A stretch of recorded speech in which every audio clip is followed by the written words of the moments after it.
बार फिर ट्रेड विवाद भड़क गया है।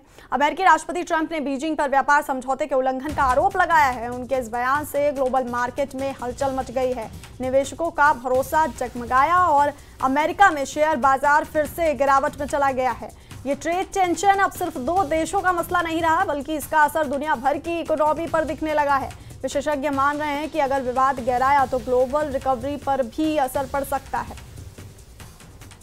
तो अमेरिका और चीन में फिर से ट्रेड वॉर बढ़ गया है। अमेरिका और चीन के बीच एक बार फिर ट्रेड विवाद भड़क गया है। अमेरिकी राष्ट्रपति ट्रंप ने बीजिंग पर व्यापार समझौते के उल्लंघन का आरोप लगाया है। उनके बयान से ग्लोबल मार्केट में हलचल मच गई है। निवेशकों का भरोसा डगमगा गया है और अमेरिका में शेयर बाजार फिर से गिरावट में चला गया है।